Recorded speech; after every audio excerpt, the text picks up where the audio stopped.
Hello everyone, welcome to unity overseas education. હવે આજનો મારો જે ટોપિક છે એ બધા જ માટે ખૂબ જ ઉપયોગી ટોપિક છે. આ વિડીયો પેરેન્ટ્સ માટે પણ છે અને સ્ટુડન્ટ્સ માટે પણ છે. હવે સ્ટુડન્ટ્સની 12ની એક્ઝામ પતી ગઈ છે, નીટની એક્ઝામ પતી ગઈ છે. હવે સ્ટુડન્ટ્સનું નક્કી જ છે કે મારે એમબીબીએસ જ કરવું છે. પણ પેરેન્ટ્સ એ ટેન્શનમાં છે કે મારા બાળકને એમબીબીએસ ક્યાં કરાવવું, કેમ કે અહીંયા હું ઇન્ડિયામાં કરાવીશ તો ઇન્ડિયામાં બહુ મોટું ફી સ્ટ્રક્ચર છે. હું શું એટલા માટે કેપેબલ છું એટલી ફીસ ભરવા માટે? અને જો હું અબ્રોડમાં કરાવું છું તો અબ્રોડમાં કઈ કન્ટ્રી સારી છે, કઈ જગ્યાએ કરવું જોઈએ, કઈ યુનિવર્સિટીમાં એડમિશન લેવું જોઈએ, ફી સ્ટ્રક્ચર શું થશે, કઈ કોલેજમાં લેવું, શું શું વસ્તુનું ધ્યાન રાખવું જોઈએ, તો આ બધા જ તમારા ક્વેશ્ચન્સનો આન્સર તમને આ વિડીયોમાં હું આપીશ. તો ઇન્ડિયામાં તો આપણે સૌને ખબર જ છે કે ઇન્ડિયામાં એજ્યુકેશન માટેની ફી સ્ટ્રક્ચર કેટલું મોટું છે.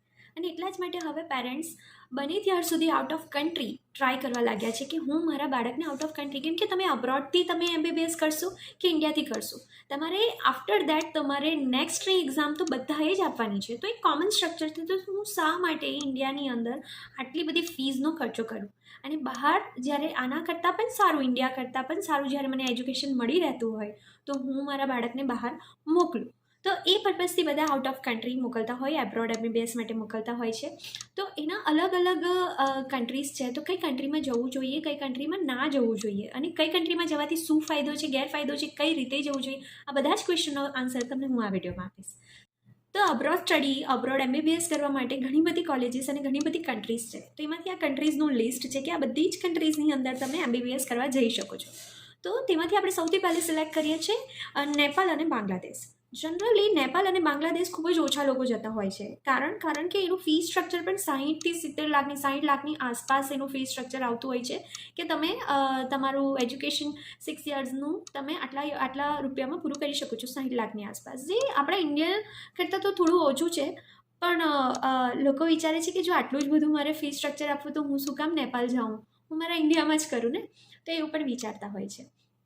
નેપાલ બાંગ્લાદેશ જનરલી લોકો જતા હોય છે, પણ એની પબ્લિક ખૂબ જ ઓછી છે, એવા સ્ટુડન્ટ્સ ખૂબ જ ઓછા છે. ઓલમોસ્ટ 1%થી પણ ઓછા પબ્લિક નેપાલ અને બાંગ્લાદેશ સિલેક્ટ કરતા હોય છે. તો એના પછીની બીજી કન્ટ્રી છે ફિલિપાઇન્સ. તો ફિલિપાઇન્સની અંદર જનરલી લોકો પહેલાં બહુ જ જતા હતા, બહુ જ ક્રેઝ હતો કે ત્યાં જઈ અને આપણે એમબીબીએસ કરીએ તો બહુ જ સારી કન્ટ્રી છે. એકચ્યુઅલી ઇન્ડિયા જેવું જ ઓલમોસ્ટ એનું વેધર છે, તો આપણને દવાઓ અને એ બધું સિમિલર મળી રહે છે, તો ટ્રીટમેન્ટની ગાઈડલાઇન્સ પણ સેમ મળી રહે છે. પણ થોડા ટાઈમ પછી એમાં ખૂબ બધા પ્રોબ્લેમ આવ્યા, કેટલા બધા કોલેજીસના લાઇસન્સ કેન્સલ થયા અને ખૂબ પ્રોબ્લેમ આવ્યા. કેમ? કારણ કે તે એનએમસીની ગાઈડલાઇનને ફોલો નથી કરતા. તો યસ, પેરેન્ટ્સ હોય કે સ્ટુડન્ટ્સ, સૌથી પહેલાં એને કોઈ પણ કન્ટ્રી સિલેક્ટ કરતાં પહેલાં કે કોઈ પણ કોલેજ સિલેક્ટ કરતાં પહેલાં એને એનએમસીની ગાઈડલાઇન એક કન્ટ્રી એક કોલેજ ફોલો કરે છે કે નથી કરતી એનું ધ્યાન રાખવું ખૂબ જ જરૂરી છે. તો એનએમસીની ગાઈડલાઇન હું આ વિડીયોના લાસ્ટમાં તમને કહીશ. એ પહેલાં હું તમને બધી કન્ટ્રીઝની ડિટેલ થોડી આપી દઉં, તો લાસ્ટ સુધી આ વિડીયો જરૂર જોજો.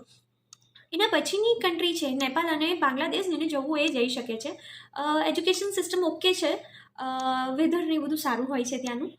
એના પછીની કન્ટ્રી છે આપણે જે ફિલિપાઇન્સ. એના માટે આપણે કહી દીધું કે એમાં બહુ બધા પ્રોબ્લેમ્સ આવ્યા, એટલે હવે ત્યાં પોસિબલ નથી, કારણ કે એનએમસીની ગાઈડલાઇન એ ફોલો કરતી જ નથી. એના પછી છે ચાઇના. ચાઇના ખૂબ સારું એજ્યુકેશન આપે છે, સારી સારી યુનિવર્સિટીઝ પણ છે, સારી કોલેજીસ પણ છે. પણ એમાં થોડા વર્ષો પહેલાં જ્યારે કોવિડનો પિરિયડ ચાલી રહ્યો હતો ત્યારે ખૂબ જ પ્રોબ્લેમ આવ્યો સ્ટુડન્ટ્સને. જેમ કે આપણા ઇન્ડિયામાંથી 3 વર્ષ સુધી આપણા સ્ટુડન્ટ્સને ચાઇનામાં અલાઉડ નહીં કર્યા હતા. એના કારણે એ લોકોએ બધાએ ઓનલાઈન સ્ટડી કરવું પડ્યું. અને એમબીબીએસનું સ્ટડી ઓનલાઈન કરવું એ ખૂબ જ ટફ છે, કેમ કે એમાં તમને પ્રેક્ટિકલ નોલેજ કંઈક મળશે જ નહીં, તો તમે એમબીબીએસમાં પ્રોપર સ્ટડી નહીં કરી શકશો. તો ચાઇના માટે તો આપણી ઇન્ડિયન ગવર્મેન્ટ પણ કહે છે કે તમે ધ્યાન રાખીને એડમિશન લો. ચાઇનામાં ગમે ત્યારે આ રીતના પ્રોબ્લેમ આવી શકે તો આપણને એજ્યુકેશનમાં બહુ તકલીફ પડી શકે છે. તો એના કારણે ચાઇના હું સજેસ્ટ નથી કરતી, છતાં તમારે જવું હોય કે ના ભાઈ મારું કોઈ ફેમિલી મેમ્બર ત્યાં છે કે અમને ત્યાં જ એજ્યુકેશન લેવું છે, તો આપ જઈ શકો છો. નેક્સ્ટ અત્યારે પીક ઉપર ઘણી નાની નાની કન્ટ્રીઝ બહુ જ પીક ઉપર આવી છે, જેમાં છે કિર્ગિસ્તાન, કઝાકિસ્તાન, ઉઝબેકિસ્તાન. તો આ બધી કન્ટ્રીઝ ઘણી પીક ઉપર આવી છે. આ બધી કન્ટ્રીઝ મળીને ઓલમોસ્ટ 5% જેટલા સ્ટુડન્ટ્સ ત્યાં એડમિશન લે છે. કન્ટ્રી સારી છે અને બહુ ઓછા ખર્ચામાં થઈ જાય છે અને બહુ જ ઓછા રૂપિયામાં તમારું આખું એમબીબીએસ પૂરું થઈ જાય છે. એનએમસીની ગાઈડલાઇનને પણ એ ફોલો કરે છે, તો ત્યાં તમે જઈ શકો છો. ઘણી યુનિવર્સિટીની અંદર આપણા એ રીતના ટાઈપ છે કે આપણે સ્ટુડન્ટ્સને પણ સ્ટુડન્ટ્સને તો ત્યાં સ્ટડી માટે મોકલીએ છીએ, પ્લસ પેરેન્ટ્સને પણ ત્યાં વિઝિટ કરવા લઈ જઈ શકીએ એમ છે. Every year, yes, every year આપણે ત્યાં વિઝિટ કરવા લઈ જઈ શકીએ એમ છે. તો એ રીતનું આ કન્ટ્રીઝની અંદર છે. લો બજેટ છે, ઇન્ડિયાથી નજદીક છે. કોઈએ ઇન્ડિયાથી નજદીકમાં જ લેવું છે કે ભાઈ મારે કિર્ગિસ્તાનમાં લેવું છે, કઝાકિસ્તાનમાં લેવું છે, મારે ઇન્ડિયાથી નજદીક જ રહેવું છે, તો ઓકે, તો ત્યાં એ એડમિશન લઈ શકે છે. અને પેરેન્ટ્સ પણ બહુ ઇઝીલી ત્યાં વિઝિટ કરી શકે છે. ત્યાંની ફી સ્ટ્રક્ચર ઓલમોસ્ટ 30 લાખની આસપાસ હોય છે. નેક્સ્ટ એના પછીની જે કન્ટ્રી છે એ છે રશિયા. યસ, મારું કહેવું એમ છે, જ્યારે પણ તમે એમબીબીએસ અબ્રોડની વાત કરો ત્યારે સૌથી પહેલાં માઇન્ડમાં અને સ્ટુડન્ટ્સમાં જે સૌથી પહેલી કન્ટ્રી આવે છે એ રશિયા. કારણ કે એના ઘણા બધા રીઝન્સ છે, અને એ રીઝન્સ હું તમને કહીશ કે કેમ એમબીબીએસ રશિયામાં કરવું જોઈએ. સૌથી પહેલું એ રીઝન છે કે એનએમસીની ગાઈડલાઇન એ બધી ફોલો કરે છે, જેથી તમને એ પ્રોબ્લેમ આવતો નથી કે તમે ત્યાં સ્ટડી કરો છો, એજ્યુકેશન લો છો, તો તમને ત્યાંથી આવ્યા પછી ઇન્ડિયામાં કોઈ પ્રોબ્લેમ આવશે નહીં, એનો ઇશ્યુ રહેતો નથી. તો એ ઘણી સારી છે. પ્લસ એનું બહુ જ ઓછા બજેટની અંદર તમારું આખું એમબીબીએસ પૂરું થઈ જાય છે, અને તે પણ બહુ જ સારા એજ્યુકેશન સિસ્ટમ સાથે. તો રશિયાની એ બધી બેનિફિટ્સ છે. પ્લસ એ ઇંગ્લિશ મીડિયમની અંદર જ તમને કરાવે છે, ઇંગ્લિશ મીડિયમ કોલેજીસ. યસ, એના સિવાય જે બીજી કન્ટ્રી છે એ છે જોર્જિયા. યસ, જોર્જિયા અત્યારે બહુ જ પીક ઉપર છે, લોકોને ખૂબ પસંદ આવે છે કે હું જોર્જિયાની અંદર જાઉં. પણ જોર્જિયામાં જવામાં કોઈ વાંધો નથી, નો ડાઉટ એની એજ્યુકેશન સિસ્ટમ ખૂબ જ સારી છે. પ્રોબ્લેમ બસ એટલો છે કે એની અંદર તમને તમારું એજ્યુકેશન પૂરું કરતાં અરાઉન્ડ 5-6 યર્સ થાય છે, અને ત્યાર પછી તમને લાયસન્સ એક્ઝામ ક્લિયર કરતાં તમને અરાઉન્ડ 8 યર્સ થઈ જાય છે. એના પછી તમે ઇન્ડિયામાં આવી અને તમે નેક્સ્ટની પ્રિપેરેશન કરશો, નેક્સ્ટની એક્ઝામ આપશો, તો ઓલમોસ્ટ તમારા 10-15 યર્સ તો આમાં જ નીકળી જશે. તો તમે 10-15 યર્સ સુધી એમબીબીએસ કરીને શું મતલબ રહેશે? તમે એના પછી પ્રેક્ટિસ ચાલુ કરશો તો એનો કોઈ મતલબ. તો time consuming in short A process છે જોર્જિયા જે છે. એના સિવાય છે અર્મેનિયા. તો અર્મેનિયા પણ બહુ સારી કન્ટ્રી છે, એજ્યુકેશન સિસ્ટમ પણ એ નો ડાઉટ સારી છે, બહુ લો કોસ્ટમાં છે. પણ જે રશિયા ચાઇનાની કમ્પેરિઝનની જેવી એજ્યુકેશન સિસ્ટમ હોવી જોઈએ એ નથી. તો હું સજેસ્ટ અર્મેનિયા નથી કરતી તમને. પ્લસ આમાં પણ સેમ જોર્જિયા જેવો જ પ્રોબ્લેમ છે. આમાં પણ તમને લાયસન્સ એક્ઝામ ક્લિયર કરતા ને એ બધું ફિનિશ કરતાં તમને ઓલમોસ્ટ તમારા 10-15 યર્સ નીકળી જાય છે. તો એટલા માટે હું તમને અર્મેનિયા પણ સજેસ્ટ નથી કરતી. હું તમને જે સજેસ્ટ કરું છું એ છે રશિયા. રશિયા સૌથી બેસ્ટ છે, કારણ કે અત્યારની હાલની તારીખમાં ત્યાં 70% જેટલા સ્ટુડન્ટ્સ આપણા ઇન્ડિયન્સ છે. પ્લસ ઇન ફ્યુચર હું કહું છું કે 80 to 90% આ રેશિયો વધીને જશે. યસ, કિર્ગિસ્તાન, કઝાકિસ્તાન એ બધી કન્ટ્રીઝ પણ બહુ સારી છે. કિર્ગિસ્તાનની અંદર પણ અત્યારે આપણા 15% એડમિશન ત્યાં થાય છે, તો ત્યાં પણ આપણે લઈ શકીએ એમ છે, કોઈ ખોટું નથી. એ પણ કન્ટ્રીઝ સારી છે, જો નાની. પણ એ જ બજેટમાં મારું કહેવું એમ છે કે જો આપણને રશિયા જેવી કન્ટ્રીમાં તમને એજ્યુકેશન લેવા મળી શકતું હોય તો શું કરવા કિર્ગિસ્તાન કે એ બધું સિલેક્ટ કરવું? હા, પણ તમે તે પણ સિલેક્ટ કરો છો તો કંઈ વાંધો નથી, કારણ કે એમાં એક બેનિફિટ એ પણ છે કે પેરેન્ટ્સ પણ એમાં વિઝિટ કરી શકે છે, અને પ્લસ એ છે કે ઇન્ડિયાથી એ નજદીક છે. યસ, હવે રશિયાની અંદર ઓલમોસ્ટ કેટલો એક્સપેન્સ આવે છે એ હું તમને કહીશ. તો રશિયાની અંદર ઓલમોસ્ટ તમારો 30 લાખની આસપાસ, એનાથી ઓછામાં પણ, યસ, એનાથી ઓછામાં પણ તમારું એજ્યુકેશન પૂરું થઈ શકે એમ છે. અને જ્યાં જોર્જિયાની વાત કરીએ તો જોર્જિયામાં તમારે એક તો સમય વધારે આપવાનો છે, અને પ્લસ ત્યાંની યુનિવર્સિટીઝની ફીસ પણ વધારે છે. તો એ ઓલમોસ્ટ તમારું 40-50 લાખની આજુબાજુ તમારી 40 લાખની આજુબાજુ તમારી જોર્જિયામાં પડશે તમને આખા 6 યર્સ તમારા. તો તમારું આખું એમબીબીએસ તમને એટલામાં પડશે. તો હું જોર્જિયા સજેસ્ટ નથી કરતી, છતાં તમને એમ લાગે છે કે ના મારું કોઈક છે અને મારે જવું જ ત્યાં જ છે, તો તમે જઈ શકો છો, કોઈ ઇશ્યુ નથી. હવે એનએમસીની ગાઈડલાઇન આપણે જ્યારે રીડ કરીએ ત્યારે હું તમને એ બધી બતાવીશ કે એની અંદર કઈ કઈ છે એની ગાઈડલાઇન્સ કે ભાઈ આ ફોલો થવી જોઈએ. તો એ હું તમને આખી બતાવીશ. તો સૌથી પહેલી એનએમસીની ગાઈડલાઇન છે કે તમે જે કોલેજમાંથી કે યુનિવર્સિટીમાંથી તમે એમબીબીએસ કરશો એ કમ્પલસરી તમારી ઇંગ્લિશ મીડિયમમાં જ કરવાનું છે. એવું ના થઈ શકે કે તમે કોઈ પણ કન્ટ્રીમાં ગયા અને એની લેંગ્વેજની અંદર તમે એમબીબીએસ કરીને આવી ગયા અને તમે પછી ઇન્ડિયામાં આવીને next exam. It's not possible. તમારે કમ્પલસરી ઇંગ્લિશ મીડિયમમાં જ તમારું એમબીબીએસ ખતમ કરવાનું છે. તો આ એની ફર્સ્ટ રૂલ છે.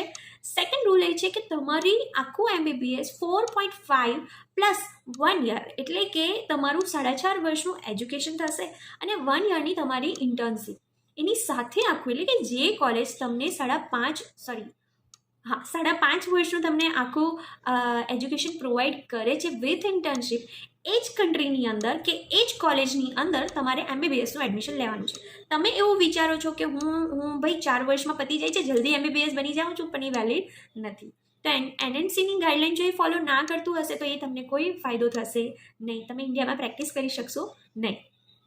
તો 4.5 + 1 યર એટલે કે તમારું 5.5 યર્સ જેટલું તમને પ્રોવાઈડ, એનાથી વધારે હશે તો ચાલશે, એનાથી ઓછું હોવું જોઈએ નહીં.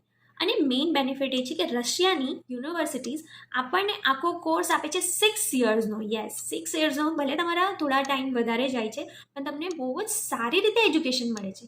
પ્લસ રશિયાની અંદર તમને શું બીજા બેનિફિટ્સ મળશે કે શું મળશે બીજી બધી પણ કન્ટ્રીઝમાં, કિર્ગિસ્તાન છે કે નેપાળ છે, બાંગ્લાદેશ છે, તો ચાઇના છે, એ બધી જેટલી પણ આ MBBS માટેની કન્ટ્રીઝ છે એમાં તમારે શું અને કઈ રીતે તમે કરી શકો છો એના માટેની પણ મેં અલગ વિડીયો હું ઇન ફ્યુચર બનાવીશ, તો એ તમે જોઈ શકો છો. તો એક એક કન્ટ્રીને તમે ઇન ડિટેલ બહુ જ ડીપમાં સમજી શકશો. હવે નેક્સ્ટ છે એની ગાઈડલાઇન એ છે કે તમારું 6 યર્સ, ઓલમોસ્ટ 5.5 યર્સનું હોવું જોઈએ. નેક્સ્ટ છે કે તમે તમારું MBBS પૂરું કરી નાખ્યું, પછી એવું નથી કે MBBS પૂરું કરીને તમે ઇન્ડિયા આવી ગયા અને ઇન્ડિયા નેક્સ્ટની એક્ઝામ આપી દીધી. યસ, એવું નથી. તમારે ત્યાં પૂરું કર્યા પછી તમારે પર્ટિક્યુલર જે કન્ટ્રીની અંદર તમે MBBS કર્યું છે એ કન્ટ્રીનું તમને લાઇસન્સ મળેલું હોવું જોઈએ. યસ, તમને લાઇસન્સ મળશે તો જ તમે ઇન્ડિયા આવીને ફરી નેક્સ્ટની એક્ઝામ આપી શકશો, તો જ તમારું લાઇસન્સ એ વેલિડ ગણાશે. અને એ બેનિફિટ જ છે ને તમને કે તમે ઇન્ડિયામાં પણ પ્રેક્ટિસ કરી શકો છો અને તમારી જે તે કન્ટ્રીનું પણ તમારી પાસે લાઇસન્સ હશે તો તમે એ કન્ટ્રીમાં પણ તમે પ્રેક્ટિસ કરી શકો છો. તો આ થોડી એનએમસીની ગાઈડલાઇન છે જે તમને અહીંયા એના સિવાયની પણ થોડી લિસ્ટેડ મળી જશે અને કંઈક હશે તો હું ડિટેલમાં સમજાવીશ. તો વધારે આનાથી પણ તમને ડિટેલ જોઈતી હોય તો તમે અમારી ઓફિસે વિઝિટ કરી શકો છો. અહીંયા અમે તમને તમારા રિલેટેડ પ્રોપર બેસી અને તમારા પાછળ મહેનત કરી અને વ્યવસ્થિત ડિટેલ આપશું, જેનાથી તમે ઇન ફ્યુચરમાં તમને કોઈ પ્રોબ્લેમ ના આવે. કારણ કે આમાં બહુ બધા ફેક્ટર્સ વર્ક કરતા હોય છે. ઘણી જગ્યાએ એવી રીતે કહેતા હોય કે ના કોલેજ બહુ સારી છે, એડમિશન લઈ લો, અને તમને ત્યાં જઈને એમ થાય કે મેં અહીંયા એડમિશન લઈ લીધું, કોલેજમાં નો ડાઉટ એજ્યુકેશન બહુ સારું છે પણ આ સિટી એરિયાથી બહુ દૂર છે, મને જો આ જગ્યાએ પહોંચવા માટે પણ મારે 2-3 ફ્લાઇટ બદલીને પહોંચવું પડે છે, તો એ બહુ પ્રોબ્લેમેટિક થઈ જાય છે. તો આ બધા જ તમારા ક્વેશ્ચન નાનાથી લઈને મોટા જો તમને ખ્યાલ ના હોય તો એ માટે અમે પણ ગાઈડ કરશું અને તમને ખબર હોય તો એ ક્વેશ્ચનના અમે આન્સર આપશું. Thank you.